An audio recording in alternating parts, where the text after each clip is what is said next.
Hello नमस्कार दोस्तों, welcome to my YouTube channel exam Adhyayan. अभी हम एडिटोरियल संपादकीय पढ़ रहे हैं। दैनिक भास्कर से शुरुआत करते हैं। इसमें संपादकीय है कृषि निर्यात क्यों घटा और आयात क्यों बढ़ा। देखो, निर्यात का मतलब होता है, ऐसे भारत है, अमेरिका या किसी अदर देश को, अन्य देश को अपना उत्पाद या कोई वस्तु जब भेजता है तो उसको निर्यात कहते हैं। और जब किसी अन्य देश से अपने देश में कोई चीज़ आती है तो उसको आयात कहते हैं। तो यानी अपने देश से किसी अन्य देशों को भेजने का जो अ, निर्यात है वो कम हो गया है। यानी अपने देश में पैसा आना कम हो गया है, लेकिन अपने देश से पैसा जाना बढ़ गया है। सीधी सी बात हम बात करें तो किसानों के हित में अमेरिकी उत्पाद न खरीदना सरकार का साहसी कदम है। लेकिन यह स्थिति आई कैसे, जबकि लगातार जरूरत से ज़्यादा अनाज पैदा हो रहा है? क्योंकि भारतीय कृषि उत्पादों का निर्यात पिछले 7 साल में आयात के मुकाबले घटता गया है। ट्रंप का अमेरिकी कृषि उत्पाद खरीदने का दबाव तो विगत मार्च से शुरू हुआ, लेकिन इसके पहले के 7 वर्षों में कृषि निर्यात आयात में अंतर कम होता गया है। यानी हमने बेचा कम है और खरीदा ज़्यादा है। यानी वही बात हो गई, यानी निर्यात कम हुआ है और आयात ज़्यादा हुआ है। वर्ष 2018-19 में भारत का कृषि निर्यात 39.2 अरब डॉलर था और आयात अपना कितना था? 20.9 अरब डॉलर, यानी लगभग आधा था। ठीक है। लेकिन 2024-25 में निर्यात बढ़कर कितना हो जाता है? निर्यात 51.9 अरब, यानी 1.25 गुना बढ़ जाता है। जब आयात जो अपना होता है 38.5 अरब, ये भी लगभग दुगना हो जाता है। ये 1.25 गुना बढ़ रहा है, लेकिन ये दुगना बढ़ रहा है। यह स्थिति बीच के 2 वर्षों को छोड़कर लगातार बनी रही। यानी भारतीय किसानों का कृषि उत्पाद या तो विश्व बाजार में महंगा होने के कारण नहीं बिका, या सरकार ने देश में महंगाई रोकने के लिए इनके निर्यात पर रोक लगा दी है। लगातार 2-3 वर्ष अगर चावल की निर्यात को सरकार रोक कर रखेगी तो किसान खुशहाल कैसे होगा? निर्यात पर रोक के कारण किसानों का टर्म्स ऑफ ट्रेड नकारात्मक होने लगा। कहने को तो किसानों को कई तरह की सब्सिडी दी जाती है, लेकिन जब भी उनका उत्पाद विश्व बाजार में ज़्यादा कीमत पाने लगता है तो निर्यात इसलिए रोका जाता है ताकि घरेलू कीमतें ना बढ़ें। लेकिन निर्यात रोककर लाभ को बाधित करना एक किस्म की निगेटिव सब्सिडी कहते हैं इसको। एक नई हरित क्रांति लाने का मौका। Shekhar Gupta, editor in chief the Print. M S Swaminathan को अपन जानते हैं, भारत में हरित क्रांति के जनक कहे जाते हैं। तो एम एस स्वामीनाथन का जन्म शताब्दी कार्यक्रम की शुरुआत करते हुए प्रधानमंत्री नरेंद्र मोदी ने वादा किया कि किसानों, मछुआरों और डेयरी से जुड़े लोगों के हितों की रक्षा हर हाल में करेंगे, चाहे इसकी जगह रोकना होता था या चुकानी पड़े। यह कीमत कौन सी है? भारत परेशान हो जाता था उस समय। उनकी शर्तों में से अपनी संप्रभुता को सबसे ऊपर रखते हैं। राष्ट्रीय आ, यह राष्ट्रीय एक यह भी थी कि भारत जनसंख्या वृद्धि पर सख्ती से स्वाभिमान के लिए वे अस्थायी नौकरियों के नुकसान लगाम लगाए। वह दौर हरित क्रांति और 1971-72 तक को भी चुपचाप सह लेते हैं। झींगा पालन करने वाले अनाज में आत्मनिर्भरता के साथ खत्म हुआ। किसान बासमती और मसाले उगाने वाले, कालीन बुनकर, होजरी कामगार और गुजरात के हीरे रतन काटने, जोड़ने और सोने के आभूषण बनाने वाले 50% टैफ का असर पड़ेगा। और वर्ग है जो शायद इन सब के बराबर संख्या में है, किसान। एक अन्य वर्ग है जो अमेरिका को बड़े पैमाने पर बासमती की चावल, मसाले, फल सब्जियां, पैकेज्ड फूड, चाय, कॉफी निर्यात करता, जिसकी कुल कीमत 6 अरब डॉलर से अधिक। 50% टैरिफ लगने पर यह सब टिक पाना मुश्किल होगा। लेकिन अमेरिका को चुनौती देना भारत के किसी नेता के लिए निजी जोखिम नहीं होता। इंदिरा गांधी ने भी ऐसा आत्मविश्वास के साथ किया था और उन्हें इसका फायदा मिला था। विदेशी विदेशी दबाव की बात आते ही भारत आमतौर पर अपने मौजूदा नेता के पीछे एकजुट हो जाता है। इस मायने में मोदी के लिए कोई व्यक्तिगत जोखिम नहीं है, लेकिन चूंकि इस वक्त वे बेहद दृढ़ दिख रहे हैं, हम उन्हें एक ऐसे रास्ते की ओर इशारा कर सकते हैं जिसमें वास्तव में जोखिम हो सकते हैं। अगर यह सफल हुआ तो यह कृषि में क्रांति ला सकता है।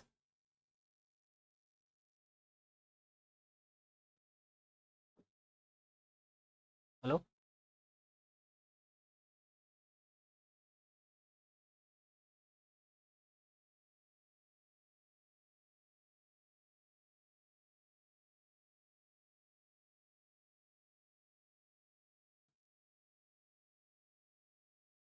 कृषि में क्रांति ला सकता है। इससे न केवल अगले 5 साल में किसानों की आमदनी दुगनी हो सकेगी, बल्कि वे वैश्विक स्तर पर भी प्रतिस्पर्धी बनेंगे। जिस मौके पर मोदी बोल रहे थे कि वह मायने रखता है, स्वामीनाथन, जिन्हें इस सरकार ने भारत रत्न से सम्मानित किया, उनको हरित क्रांति का जनक माना जाता है। उन्हें भारत को जहाजों से अनाज मांगने वाले शर्मिंदगी से मुक्त करने का श्रेय दिया जाता है। 1960 की दशक में अमेरिकी राष्ट्रपति लिंडन जॉनसन की सरकार को बस अगला अनाज का जहाज रोकना होता था और भारत परेशान हो जाता था। उस समय उनकी शर्तों में से एक यह भी थी कि भारत जनसंख्या वृद्धि पर सख्ती से लगाम लगाए। वह दौर हरित क्रांति और 71-72 तक अनाज में आत्मनिर्भरता के साथ खत्म हुआ। यह ध्यान रखना जरूरी है कि स्वामीनाथन और उनके साथियों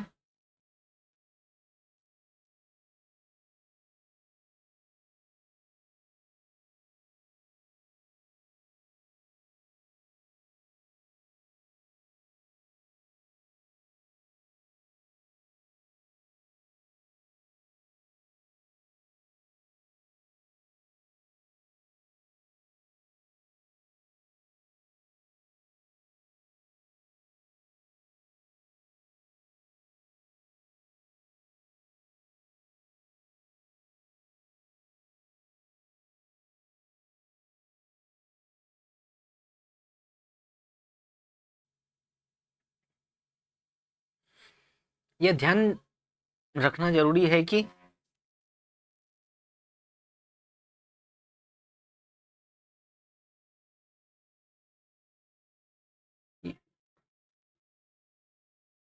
यह यह ध्यान रखना जरूरी है कि स्वामीनाथन और उनके साथियों, जिनमें महान अमेरिकी कृषि वैज्ञानिक नॉर्मन वोरलॉग भी शामिल थे, इनके तरीकों को लेकर उसमें कड़ी आलोचना भी हुई।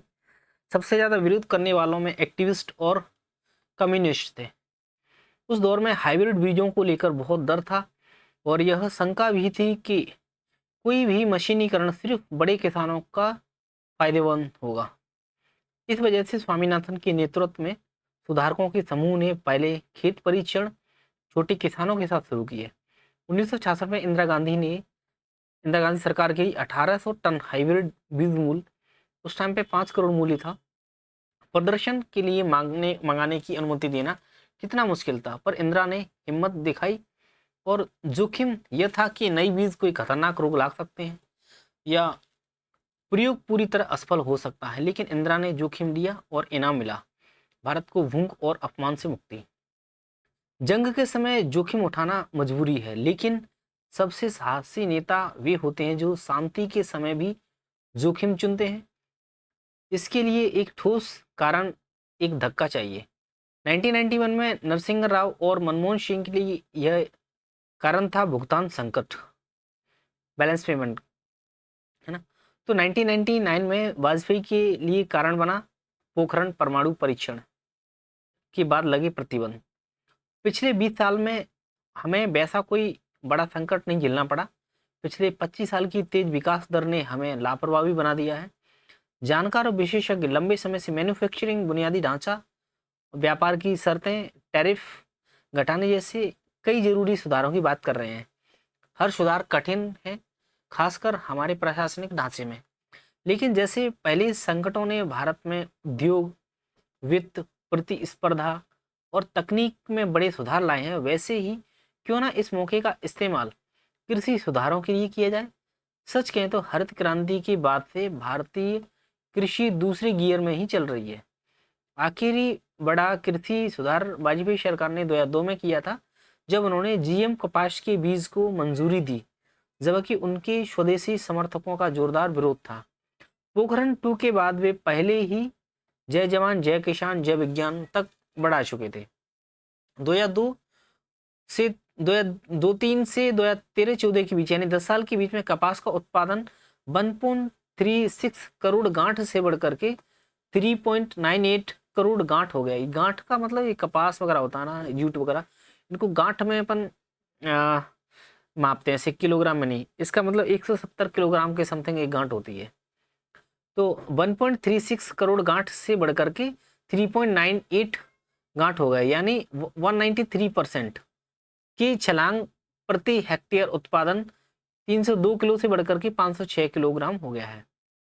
भारत जो हमेशा कपास आयात करता था, उसका बड़ा निर्यात बन गया। 2011-12 में 4 अरब डॉलर से ज्यादा का निर्यात किया। चीन के बाद भारत दूसरा सबसे बड़ा उत्पादक बन गया है। चीन के बाद भारत दूसरा सबसे बड़ा उत्पादक बन गया। सबसे ज्यादा फायदा गुजरात के किसान को हुआ, जिन्हें इस दशक में 8% औसत वृद्धि मिली थी। लेकिन आज भारत फिर से कपास आयात कर रहा है। भारत को सोयाबीन और मक्का चाहिए, वही दो फसलें जिन्हें अमेरिका हमें बेचना चाहता है।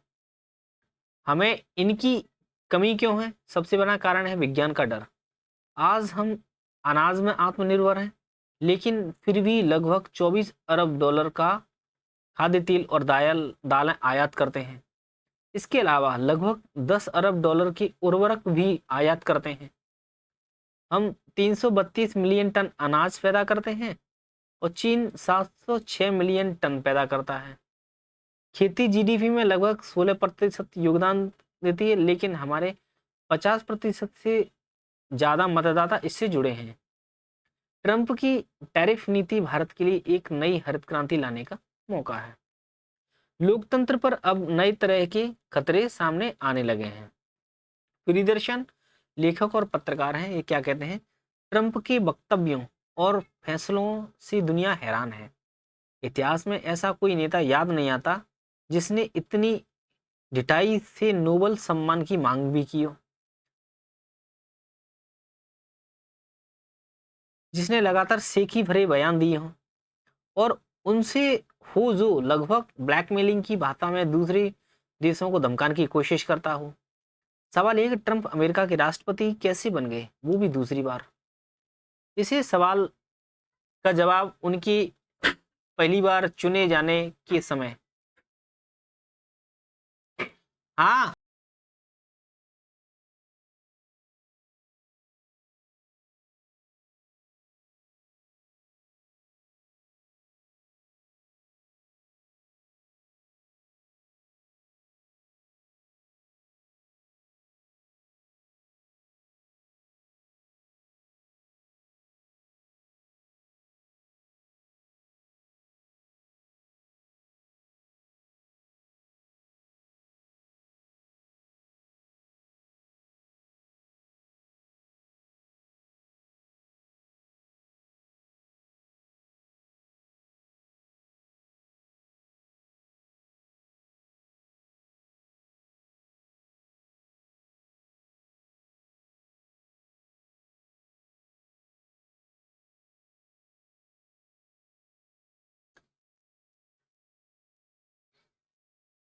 इसे सवाल का जवाब उनके पहली बार चुने जाने के समय दो लेखक स्टीवेन लेवित्स्की और डैनियल जिब्लाट ने अपनी किताब हाउ डेमोक्रेसी डाइज में खोजने की कोशिश की थी।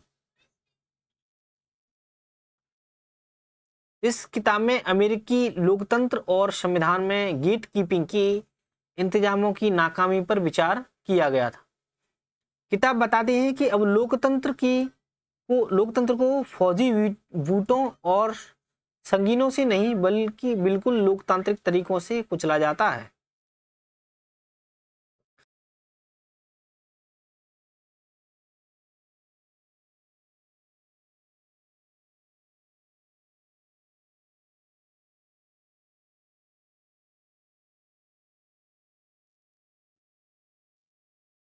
लेखक इस बात पर मायूस होता है कि लोकतंत्र के खात्मे का जो अध्ययन वे दूसरे छोटे समझे जाने वाले मुल्कों को आधार में रखकर कर रहे थे, वह अपने मुल्क में भी घटित होता देखेगा। इसकी उन्होंने कल्पना नहीं की थी। वे लोकतंत्र की पोशाक पहनकर आने वाले अधिनायकों की पहचान की 4 कसौटियां भी बताते हैं। पहली है कि लोकतांत्रिक तौर तरीकों को अस्वीकृत करते हैं या उनके प्रति कम प्रतिबद्धता दिखाते हैं। दूसरे, वे अपने राजनीतिक प्रतिद्वंदियों की वैधता को नकारते हैं, उन्हें देश के लिए खतरा या विदेशी एजेंट बताते हैं। तीसरा, वे हिंसा को सहन करते हैं या बढ़ावा देते हैं। चौथी, वे नागरिक अधिकारों और मीडिया की आजादी में कटौती की मंशा रखते हैं। ट्रंप जिस तरह विरोधियों से पेश आते हैं, जिस तरह अमेरिकी सत्ता प्रतिष्ठान के भीतर अपनी निजी राय को अहमियत देते हुए मीडिया सहित अन्य लोगों को झूठा साबित करने पर आमदा दिखाई देते हैं और इस प्रक्रिया में एक के बाद एक गलत बयानी करते हैं, उससे लगता है कि उनके भीतर अधिनायकवाद की प्रवृत्ति इन चारों कसौटियों से और आगे की है। लेकिन यह अधिनायकवादी प्रवृत्ति अमेरिकी लोकतंत्र ने स्वीकार क्यों की? क्योंकि उन्होंने अमेरिका फर्स्ट जैसा नारा दिया और अपने को वहां का प्रथम नागरिक मानने वाली श्वेत आबादी के भीतर अन्याय झेलने की नकली तकलीफ पैदा की और बताया कि वे सच्चे अमेरिकी हैं। दुर्भाग्य से यह सच्चा अमेरिकी सबसे ज्यादा अमेरिका के उन उदारवादी मूल्यों के खिलाफ भी खड़ा दिखता है जिन्होंने बीती 2 सदियों में अमेरिका को दुनिया का महान देश बनाया है। इन तमाम वर्षों में अमेरिका सबका स्वागत करता रहा और सबके लिए घर बना रहा। दुनिया भर की उद्यमी और पेशेवर आकर अमेरिकी बनते रहे और अमेरिका को बनाते रहे, लेकिन यह प्रक्रिया अब खतरे में है। अमेरिका फर्स्ट के नाम पर जो नया अमेरिका बन रहा है वह उसे कुछ कमजोर ही करेगा। वैसे भी अमेरिकी हितों के नाम पर अमेरिका के सत्ता प्रतिष्ठान ने दुनिया भर में जितने बम गिराए हैं, युद्ध कराए हैं, उससे अमेरिकी राष्ट्र राज्य की प्रतिष्ठा पहले ही धूमिल हुई है। दुनिया के कई देशों में उस प्रक्रिया की प्रतिछायाएं दिखाई पड़ती हैं जिससे ट्रंप पैदा होते हैं। लोकतंत्र सिर्फ वोटतंत्र नहीं होता, वह सामूहिकता की ऐसी भावना भी होती है जिसमें सारे नागरिक बराबर हों। भारतीय संविधान ने इस बराबरी की गारंटी देकर इसे लोकतांत्रिक भावना को ऐसी जमीन दी है जिसे खत्म करना लगभग असंभव है। क्या बात करें यहाँ पे, लोकतंत्र सिर्फ वोटतंत्र नहीं है, वह सामूहिकता की ऐसी भावना भी होता है जिसमें सारे नागरिक बराबर हों। भारतीय संविधान ने इस बराबर की गारंटी देकर इसे लोकतांत्रिक भावना को ऐसी जमीन दी है जिसे खत्म करना लगभग असंभव है, लेकिन इस पर लगातार निगाह रखने की जरूरत है। लोकतंत्र की पोशाक में कहीं अधिनायकवादी प्रवृत्तियां विस्तार तो नहीं पा रही हैं, कहीं लोकतांत्रिक व्यवस्था को बनाए रखने वाली संवैधानिक संस्थाओं की स्वायत्तता खतरे में तो नहीं है, कहीं संसदीय प्रणाली उपेक्षित तो नहीं हो रही है, कहीं मीडिया की स्वतंत्रता पर दबाव तो नहीं है, कहीं नागरिकों के मौलिक अधिकार तो नहीं छीने जा रहे हैं। आपदाओं से बचने के लिए हमें बुनियादी ढांचे को बदलना होगा।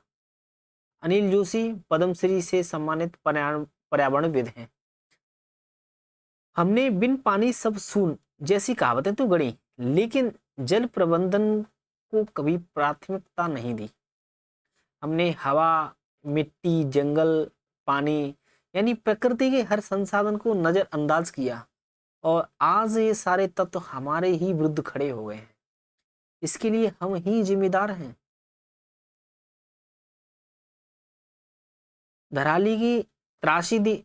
धरती की त्रासदी ने एक बार फिर पूरे देश को झकझोर दिया है और यह केदारनाथ जैसी घटनाओं को भी याद दिला गई है।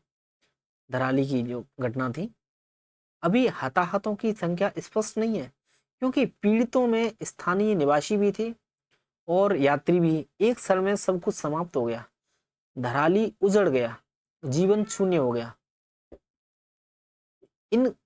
इस घटना के कारणों की पड़ताल जारी है, लेकिन कुछ बातें अब बहुत स्पष्ट और महत्वपूर्ण हैं जिन्हें समझना हम सबके लिए आवश्यक है। सबसे पहले और मूल बात यह है कि हम आज भी प्रकृति के नियमों को न तो समझ पाए हैं, न ही उसके व्यवहार को लेकर कोई वैज्ञानिक समझ विकसित कर सके हैं। इसी कारण हम आज ऐसे मोड़ पर आ गए हैं जहां से लौटना लगभग असंभव प्रतीत होता है। अगर कुछ संभावना बची है तो वो केवल इस रूप में है कि हम प्रकृति के साथ सह अस्तित्व का रास्ता खोजें। धराली, केरल, सिक्किम, देश के विभिन्न हिस्सों में बार बार आ रही आपदाएं यह संकेत देती हैं कि जलवायु परिवर्तन और ग्लोबल वार्मिंग अब नियंत्रण से बाहर हो चुके हैं। आईपीसीसी ने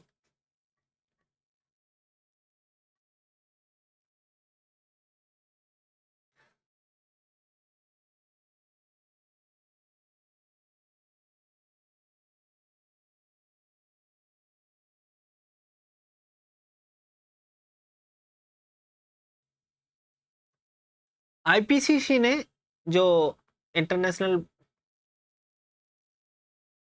क्लाइमेट चेंज करके होता है ना, ने देश एक दशक पहले ही चेताया था कि सबसे पहले इसका प्रभाव हिमालय और अंटार्कटिका जैसे संवेदनशील क्षेत्रों पर पड़ेगा, और हो भी यही रहा है। पारिस्थितिकी दृष्टिकोण से देखें तो जहां जहां प्रकृति के साथ अत्यधिक हस्तक्षेप हुआ है, जैसे हिमालय, केरल, चेन्नई, वह विनाशकारी घटनाएं लगातार सामने आ रही हैं। प्रकृति का दोहन करने वाले, चाहे वे आम लोग हों या नीति निर्माता या कोई भी, इसके प्रभाव से बच नहीं पाएगा। अगर धराली की घटना को वैज्ञानिक दृष्टिकोण से देखें तो स्पष्ट होता है कि यह घटना न तो अतिवृष्टि की थी, न ही सामान्य फ्लैश फ्लड जैसी। इस क्षेत्र से बहने वाली खीरगंगा नदी सदियों से हिमखंडों से पोषित होती रही। जब इतना अधिक जल आया तो यह केवल ऊपर स्थित हिमखंडों के झीलों में परिवर्तित होकर फूटने के कारण संभव हो सका। ऊंचाई वाले इलाकों में वर्षा की माप सटीक नहीं हो पाती है। यह स्पष्ट है कि हिमखंड और वर्षा दोनों ने मिलकर यह तबाही मचाई। अब सवाल यह है कि हम इससे क्या सीखते हैं। पहली बात तो यह है कि अब हिमालय की ऊंचाई पर स्थित हिमखंड झीलों में बदल रहे हैं। वैज्ञानिक कई वर्षों से इस बारे में चेतावनी दे रहे हैं कि इसलिए जिन क्षेत्रों में तलहटी में बसाहट है, हमें ऊपरी इलाकों में स्थित हिमखंडों का विस्तृत वैज्ञानिक अध्ययन करना होगा कि वे झील में तो नहीं बदल रहे हैं, भविष्य खतरा तो नहीं बन सकते भविष्य में। और दूसरी महत्वपूर्ण बात है कि हमने नदियों, गाढ़ गधेरों के प्राकृतिक प्रभाव को रोक दिया है और विज्ञान की समझ का उपयोग किए बिना उसके चारों ओर अनियंत्रित बसाहटें खड़ी कर दी हैं। इसका परिणाम अब सामने आ रहा है, पानी ने हमें ली लिया है। तीसरी बात यह है कि समय आ गया है कि उत्तराखंड ही नहीं, पूरे देश को अपने ढांचागत विकास की नीतियों पर नए सिरे से विचार करना चाहिए। हम भूकंप संभावित क्षेत्रों में रहते हैं, फ्लैश फ्लड जैसी आपदाएं भी बढ़ती जा रही हैं। इन सबसे हमारा बुनियादी ढांचा ही सबसे पहले प्रभावित होता है। इसलिए हमें अपनी इंफ्रास्ट्रक्चर नीति पर गंभीरता से पुनर्विचार करना होगा। साथ ही में सेटलमेंट मैपिंग यानी बसाहट के नक्शों का अध्ययन भी करना होगा। पिछले 200 वर्षों में हमारे रहन सहन, स्थान और आबादी में बहुत बदलाव आया है। जब ये बस्तियां हिमाचल, उत्तराखंड और अन्य हिमालयी क्षेत्रों में बसी थी, तब इन आपदाओं की कोई कल्पना नहीं की गई थी। लेकिन अब जब परिस्थितियां पूरी तरह बदल चुकी हैं, तो हमें भी अपनी नीतियों को बदलती जलवायु पारिस्थितिकी के अनुरूप ढालना होगा। अगर हमने अभी भी चेतना नहीं ली तो जान माल की हानि को रोकना लगभग असंभव होगा। अगला दैनिक जागरण का ये संपादकीय महाभियोग की लंबी प्रक्रिया। इससे असंतुष्ट नहीं हुआ जा सकता कि अपने सरकारी आवास में अधजलित नोट मिलने के कारण इलाहाबाद हाई कोर्ट भेजे गए जस्टिस यशवंत वर्मा के खिलाफ महाभियोग प्रक्रिया आगे बढ़ती हुई दिख रही है। लोकसभा अध्यक्ष ने पर्याप्त संख्या में सांसदों के हस्ताक्षर वाले महाभियोग प्रस्ताव को स्वीकार करने के साथ ही यशवंत वर्मा पर लगे गंभीर आरोपों की जांच के लिए जो समिति गठित की, उसमें सुप्रीम कोर्ट के जज के साथ मद्रास हाई कोर्ट के मुख्य न्यायाधीश भी हैं। जब यह समिति अपनी रिपोर्ट देगी तब संसद में महाभियोग प्रस्ताव पर चर्चा की नौबत आएगी। माना जाता है कि ऐसा शीतकालीन सत्र में हो सकता है। इसका मतलब है कि यशवंत वर्मा कुछ और माह तक सुविधाओं का लाभ लेते रहेंगे और न्यायाधीश कहलाते रहेंगे। क्या वह न्यायपालिका और लोकतंत्र का उपहास नहीं होगा? जस्टिस यशवंत वर्मा की दिल्ली स्थित सरकारी आवास में इसी वर्ष मार्च में तमाम अधजले नोट मिले थे। वे यह नहीं बता पाए कि उनकी सरकारी आवास में इतनी अधिक राशि कहां से आ गई और कौन रख गया। उनकी माने तो किसी ने उनके खिलाफ साजिश की है। क्या यह बात आसानी से हजम होने लायक है? आखिर हाईकोर्ट के जज के सरकारी आवास में कौन बड़ी संख्या में नोट रख सकता है? यह बिल्कुल भी ठीक नहीं है कि प्रथम दृष्टया गंभीर किस्म के भ्रष्टाचार के दोषी नजर आ रहे जस्टिस यशवंत वर्मा त्यागपत्र देने के बजाय महाभियोग प्रक्रिया का सामना करने की जिद ठाने हुए दिख रहे हैं। इसी तो भारतीय न्यायपालिका की प्रतिष्ठा पर चोट ही पहुंच रही है। यह शर्मनाक है कि यशवंत वर्मा इसके बाद भी इस्तीफा देने की जरूरत नहीं समझ रहे हैं। उनके आवास में अधजले नोट मिलने की जांच करने वाली सुप्रीम कोर्ट की समिति ने उन्हें कटघरे में खड़ा किया है और उनकी यह दलील मानने से इनकार किया कि उनकी सफाई भरोसा करने लायक नहीं है। इसकी भी अनदेखी नहीं की जा सकती। स्वयं सुप्रीम कोर्ट ने उनकी याचिका खारिज कर दी, जिसमें उन्होंने अपने खिलाफ सुप्रीम कोर्ट की आंतरिक जांच समिति रिपोर्ट को चुनौती दी थी। कायदे से इस याचिका के खारिज होते ही उन्हें इस्तीफा दे देना चाहिए था, लेकिन ऐसा लगता है कि महाभियोग की प्रक्रिया का सामना करते हुए अपने बचाव के जतन करेंगे। शायद इसलिए करेंगे कि अभी तक उच्चतर न्यायपालिका के किसी जज के खिलाफ महाभियोग प्रस्ताव पारित नहीं हो सका है। निसंदेह इसका यह मतलब नहीं है कि उच्चतर न्यायपालिका में कहीं कोई भ्रष्टाचार नहीं है। सच्चाई इसके विपरीत है। अच्छा यह हुआ कि भ्रष्टाचार के गंभीर आरोपों से घिरे न्यायाधीशों से मुक्ति पाने की कोई आसान व्यवस्था बनाई जाए। जनसत्ता का ये एडिटोरियल है, संपादकीय जोखिम बनाम संवेदना। इसमें कोई दो राय नहीं है कि सभ्यता के विकास क्रम में सहयोग और जरूरत के मुताबिक कुछ जीव जंतु मनुष्य की आम जीवन शैली में घुल मिल गए हैं। कई लोग आज कुछ पशु पक्षियों को अपने साथ एक अभिन्न हिस्से के तौर पर देखते हैं। जैसे कुत्ता उनमें से एक है, जिसे आज बहुत सारे घरों में एक पालतू पशु के रूप में भी जगह मिली है।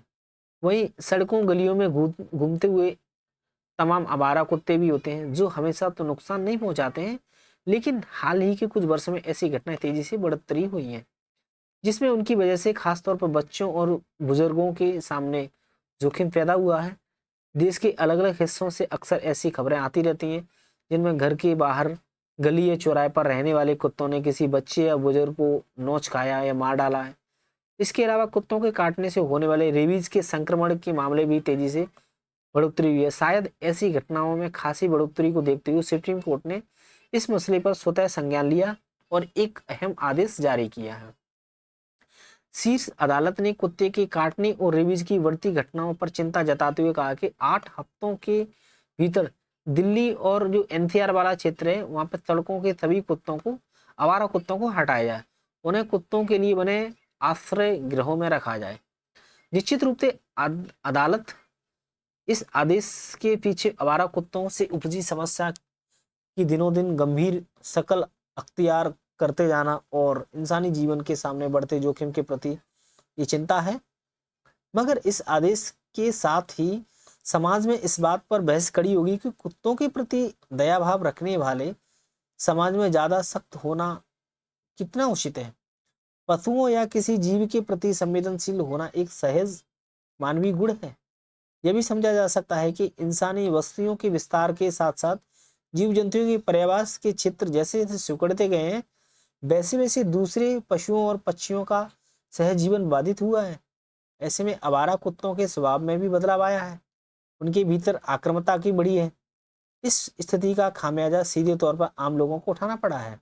दुनिया के कई देशों में आवारा कुत्तों और उससे उपजी समस्या से निपटाने के लिए कारगर उपाय किए गए हैं, तो भारत में इस पर एक व्यवहारिक नजरिया अपनाया जा सकता है। रेबीज से बचाव के लिए टीकाकरण से लेकर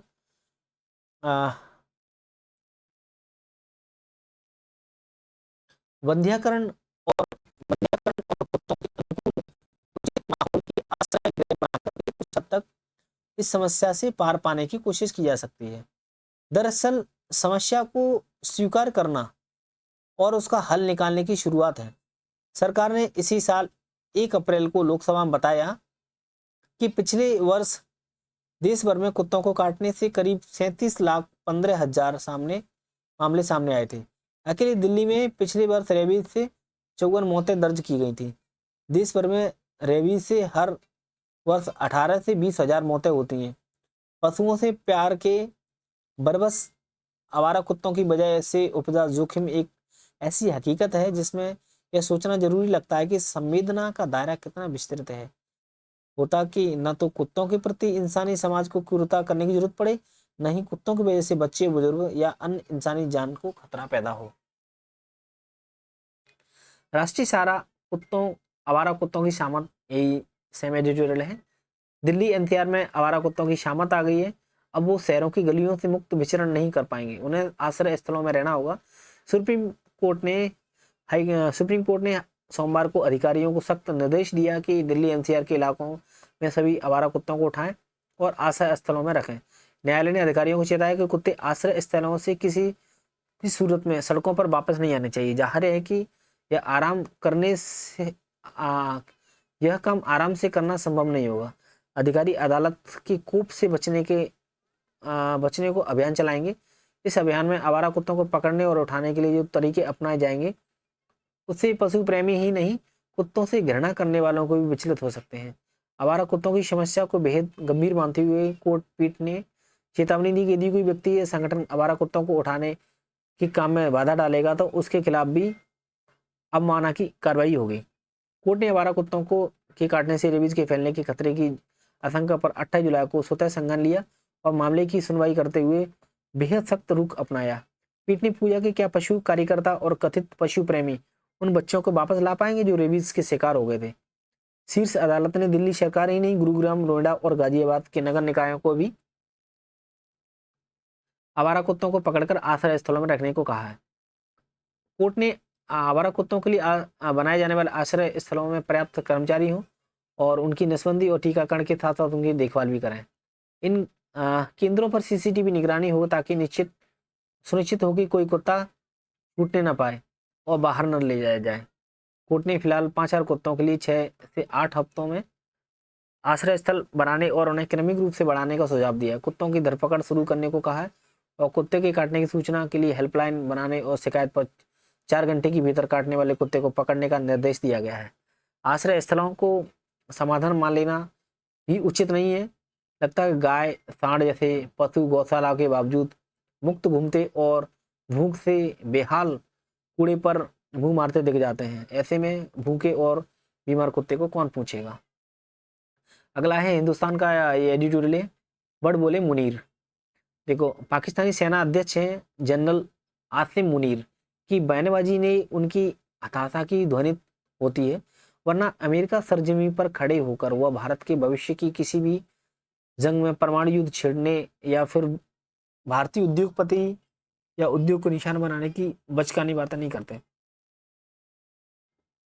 तब तो और जब नोबेल शांति पुरस्कार के लिए लालायित अमेरिकी राष्ट्रपति डोनाल्ड ट्रंप को यह सम्मान दिया जाने का एक प्रस्तावक वह खुद ही है।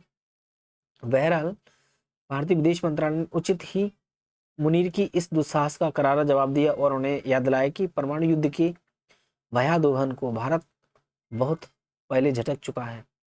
जनरल मुनीर शायद याद नहीं करना चाहते हैं कि भारतीय फौज ने कारगिल में जब उन्हें परास्त किया था तब भी उनके मुल्क के पास परमाणु हथियार थे और पहलगाम में उनके गुर्गों की 22 अप्रैल की अमानवीय करतूत के जवाब में हमारी सेना ने जब ऑपरेशन सिंदूर किया तब भी उनके पास यह जखीरा था। इसलिए ऐसी हिमाकत का अंजाम समझते हुए किसी फौजी या राजनीतिक नेतृत्व को अपने हल्के उनका प्रदर्शन नहीं करना चाहिए। दरअसल अपने वजूद में आने के 7.5 दशक बाद भी पाकिस्तान का शीर्ष नेतृत्व भारत ग्रंथि से मुक्त नहीं हो सका है। ऑपरेशन सिंदूर के बाद से ही उसकी फौजी और राजनीतिक नेतृत्व में होड़ सी मची है, कैसे भी आम आवाम में अपनी उपयोगिता अधिक साबित कर सकें। इसी कारण जनरल मुनीर एक पेशेवर जनरल के बजाय कट्टरपंथी मौलवी की जुबान ज्यादा बोलते दिखते हैं। बिलावल भुट्टो जरदारी हर चौथे दिन सिंधु नदी के जल के लिए भारत से जंग लड़ने की मुनादी करते रहते हैं। दरअसल मुनीर की बयान बता रहे हैं कि उनकी महत्वाकांक्षा क्या है। पाकिस्तान का इतिहास उसके जनरलों की ऐसी महत्वाकांक्षा और उसकी कारस्तानियों से भरे पड़े हैं कि कारगिल के बाद मुशर्रफ की हैसियत में क्या बदलाव हुआ था यह कोई रहस्य नहीं हुआ है। और यही मोड़ है कि जब भारत को अधिक सतर्कता बरतने की जरूरत है। यह भी अकारण नहीं है कि 2 महीने के भीतर मुनीर 2 बार अमेरिकी पहुंचे। पिछले 2 दौर में वह राष्ट्रपति ट्रंप के मेहमान बने थे। एक चौंकाने वाली घटना थी कि क्योंकि व्हाइट हाउस किसी फौजी मुखिया को अमूमन दावत नहीं देता जब तक कि राष्ट्र अध्यक्ष या सेना शासन अध्यक्ष के ओहदे पर न बैठा हो। इस दूसरे दौर में मुनीर ने पाकिस्तानी अमेरिकी लोगों को संबोधित करने के अलावा अमेरिकी सैन्य अधिकारियों को और राजनेताओं से भी मुलाकात की। बीते कुछ समय इस्लामाबाद के प्रति वाशिंगटन के रूप में साफ बदलाव दिखा है। इस्लामाबाद व ढाका की बढ़ती नजदीकियां, तेहरान से हालिया समझौतों और बीजिंग की सदाबहार मित्रता ने शायद मुनीर के अति आत्मविश्वास का शिकार बना दिया है। निसंदेह नई दिल्ली इस व्यू रचना से गालिफ नहीं है, मगर मुनीर को याद रखना चाहिए कि अपने हितों की रक्षा के लिए भारत महाशक्तियों के दबाव के आगे नहीं झुकता। वैसे भी अपनी जनता के अहंग को तुष्ट करने के लिए किसी राजनेता के मुंह से ऐसे बयान तो फिर भी समझ आते हैं, मगर एक सेना अध्यक्ष का ऐसा बड़बोलापन उसकी कमजोरी की निशानी मानी जाती है। मुनीर को भारतीय सेना नायकों से संयम सीखना चाहिए। एक फौजी की देशभक्ति युद्ध के मोर्चों और देशवासियों की मदद में दिखती है, कोरी कुड़कियों और शब्दों की लफाजी में नहीं। रोजगार को नया रूप देने लगा एआई। रवि वेंकटसन, पूर्व अध्यक्ष माइक्रोसॉफ्ट इंडिया। जुलाई में माइक्रोसॉफ्ट ने 9,000 कर्मचारियों की छटनी का ऐलान किया। साल 2025 में अब तक उसने 15,000 से अधिक कर्मियों को बाहर का रास्ता दिखा दिया, जबकि यह कंपनी किसी आर्थिक मुश्किल से नहीं जूझ रही है।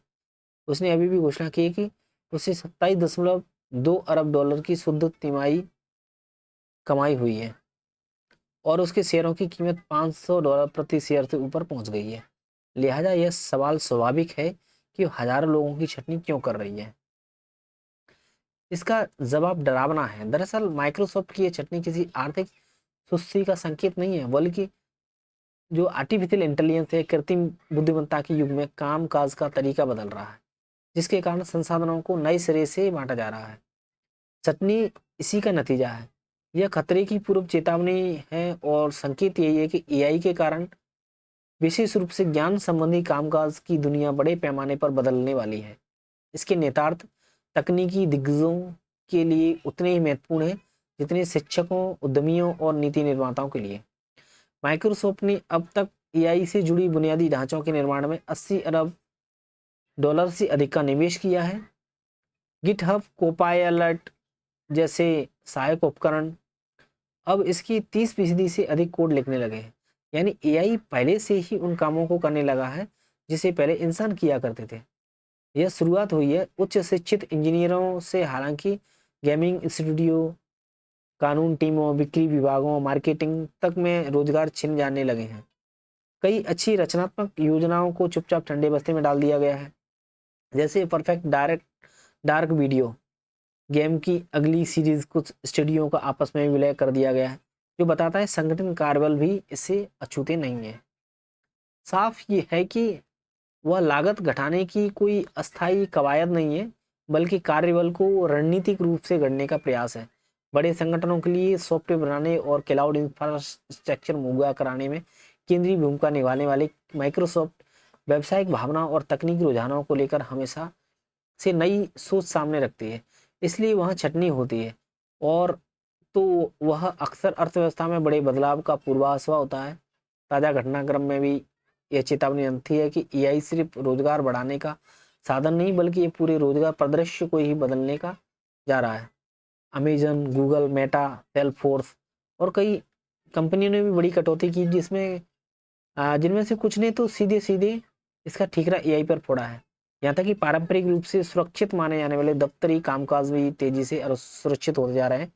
माइक्रोसॉफ्ट रिसर्च की हालिया रिपोर्ट में प्रोग्रामर, गणितज्ञ, ग्राहक सेवा एजेंट और अनुवादक, शोधकर्ता, लेखक, कानूनी सलाहकार, सेल्स पर्सन पर सबसे पहले मार पड़ने की आशंका जताई गई है। इससे इस लोकप्रिय धारणा को भी चोट पहुंची है। केवल नियमित या निम्न स्तरीय नौकरियां में ही खतरे में आएंगी। कई टेक सीईओ आने वाली सुनामी को यह कहकर हल्का करने की कोशिश करते हैं कि एआई आपका स्थान नहीं लेगा, बल्कि आपकी जगह पर ऐसा व्यक्ति काम करेगा जो एआई से परिचित होगा। या हर तकनीक कुछ नौकरियों को खत्म करती है और कोई नई रोजगार भी पैदा करती है, और एआई भी उनसे अलग नहीं है। मगर यह मुद्दे सरलीकरण करना होगा। मुद्दे को हमें पता होना चाहिए कि एआई कई नौकरियों और वेतन पर जल्द ही विनाशकारी प्रभाव डाल सकता है। भारत जैसे देशों में भी इससे खतरे भी पैदा होंगे। बदलाव की बयार भी वह हो सकती है। एआई के कारण यहाँ सूचना प्रौद्योगिकी, बीपीओ, कंटेंट निर्माण जैसे क्षेत्रों में लाखों रोजगार का खतरा मंडरा रहा है।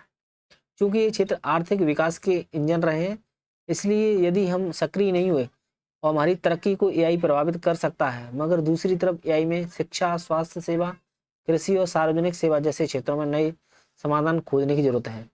यह तेजी से हमारी उत्पादकता बढ़ा सकता है, सेवाओं को व्यक्तिगत बना सकता है और मानव क्षमताओं में अंतर को पार सकता है। हालांकि यह भी तभी होगा जब हम सही बुनियादी ढांचे, कौशल और सुरक्षा उपायों पर निवेश करें। साफ है कि एआई क्रांति किस तरह आकार लेगी, वह सीईओ, नीति निर्माताओं और हमारे मानवीयों द्वारा उठाए गए कदमों से तय होगा। इसके लिए हमें रणनीति बनानी होगी। मसलन सबसे पहले शिक्षा, कौशल और विकास की नई कल्पना करनी होगी।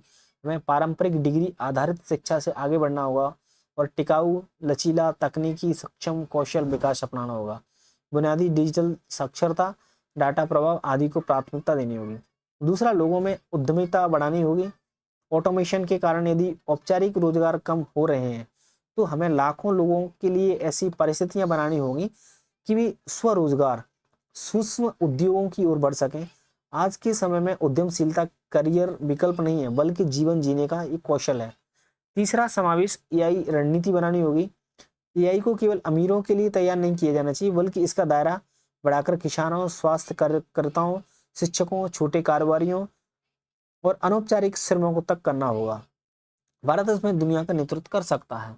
चौथा, मानवीय कॉर्पोरेट संस्कृति को बढ़ावा देना होगा। इस जिस तरह से बिना बताए छटनी की जा रही है, उससे संगठनों में अविश्वास बढ़ता है और कंपनियों को अपने कार्यबल में बदलाव लाने के लिए अधिक मानवीय नजरिया अपनाना चाहिए। पांचवा, सरकारों को श्रम बाजार में बदलावों पर नजर रखनी चाहिए और एआई युग के अनुकूल सामाजिक सुरक्षा का विस्तार करना चाहिए। कोयला खदानों ने कार्बन मोनोऑक्साइड जैसी खतरनाक गैस के पूर्वास के लिए कैनरी नामक छोटी चिड़िया ले जाई जाती थी। इसके पीछे मकसद ये था कि खतरे का संकेत मिलते ही तुरंत सुरक्षा कदम उठाए जाएं। माइक्रोसॉफ्ट की छटनी वही संकेत है। यह बताता है कि एआई पहले से ही मौजूद है, यह काम की प्रवृत्ति को बदल रहा है। जाहिर है कि हमें अभी इसे आवास और सावधानी के साथ कदम उठाने होंगे। इस प्रकार से बहुत ही शानदार एडिटोरियल, जैसे माइक्रोसॉफ्ट के बारे में एडिटोरियल पढ़ा ये वाला, ठीक है। इससे पहले ये जो विदेश नीति जो मुनीर हैं, जो वहाँ के पाकिस्तान के सेनाध्यक्ष हैं, इनके बयान, इनके बारे में पढ़ा अपन ने। और इससे पहले जो आवारा कुत्ते वगैरह हैं दिल्ली में, सुप्रीम कोर्ट ने आदेश दे दिया है कि 8 हफ्तों के अंदर इनको ख़त्म किया जाए। तो इस टाइप के एडिटोरियल पढ़े हुए हैं अपन ने। और साथ में टैरिफ वाला चल ही रहा है लगातार मुद्दा, तो इसको भी पढ़ाना। Thank you. जय हिंद, जय भारत।